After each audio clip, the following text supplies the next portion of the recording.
你好，2月11號星期三，後得進入財經頻道輕鬆掌握財經動態。今日美股一枝獨秀，道瓊斯工業平均指數再創歷史新高，中國金融指數4連升，周邊市場等待美國就業市場數據嘅發布。馬年嘅春節即將到嚟，距離 A 股連續休市只係剩低3個交易日。星期二 A 股市場縮量感震盪，滬指6連陽。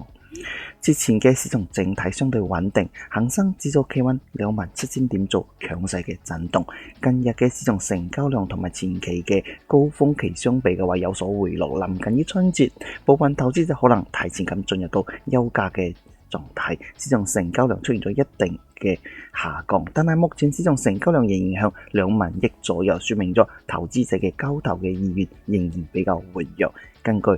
滬深北交易所嘅安排，2月15號至到2月23號休市，24號照常開市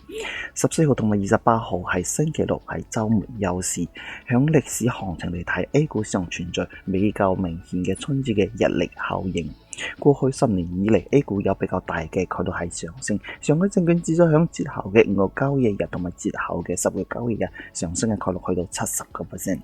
春節嘅長假臨近 ，A 股將會迎嚟長達9日嘅休市嘅窗口，疊加星期六嘅常規休市，總休市將會長達10日，持股仲係持幣，再度成為咗市場嘅焦點。美元指數失守97呢個關口，人民幣匯率持續咁走強。離岸人民幣長美元一日之內升穿咗6.91呢個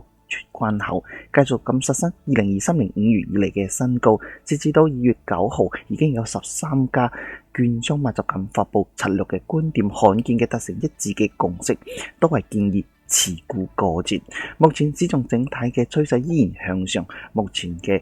市場調整已經基本上到位，震動嘅區間下限逐步咁探明咗，疊加年報嘅預告落地，流動性有望維持，寬鬆政策嘅預期向好等等利好消息 ，A 股具備咗迎嚟新一輪回暖嘅條件。黃金市場可能高估咗新嘅美聯儲主席獲釋嘅鷹派立場，但係地緣局勢嘅不確定性仍然比較高，或者會等待局勢嘅塵埃落定之後，黃金市場嘅波動先至會收斂一分。展望2026年嘅全年，唔改變對黃金嘅樂觀嘅展望。隨住黃金價格繼續咁上升，貴金屬市場樂觀情緒可能會擴散到有色金屬當中，助力有色板塊嘅牛市嘅延續。星期二嘅 A 股三大指數漲跌不一，收盤嘅時候，上海證券指數升到0.13%，報4128點。滬深兩市成交2.11萬億，超過3100檔股票係下跌嘅。星期二嘅港股三大指數實體咁收升，收盤嘅時候，恒生指數升到0.47%，報27153點，出現兩連陽。呢2日累計升咗623點，收復咗10日嘅平均線。星期二嘅美股三大指數收盤嘅時候漲跌不一，道瓊斯工業平均就升咗0.1%，納斯達克指數跌咗0.59%，標普500指數跌咗0.33%，中國金融指數升咗0.87%， 4連升。美國嘅 ADP 就業報告，截至去到1月24號嘅4個星期，美國嘅私營部門就業人數平均每個星期增長6500個人。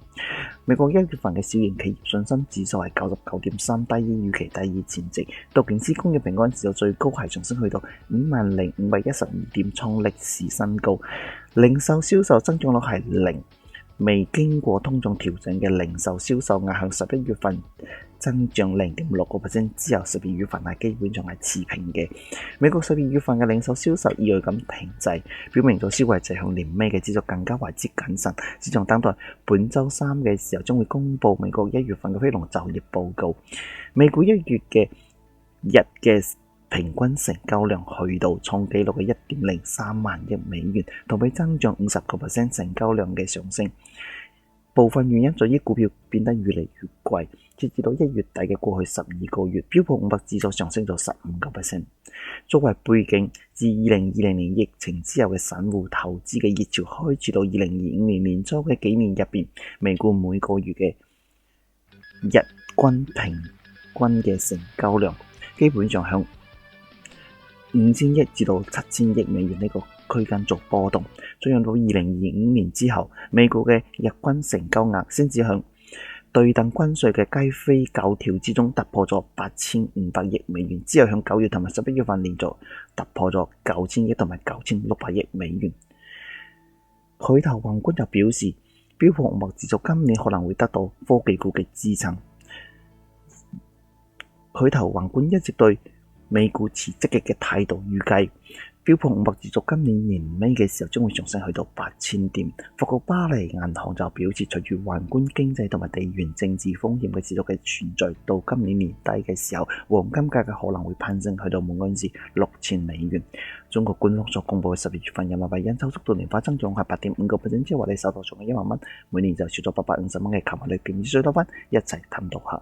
今朝嘅經濟狀況，尋日星期二上嘅證券指數升5點報4128點，香港恒生指數升155點報27183點，美國道瓊斯工業平均指數升到52點報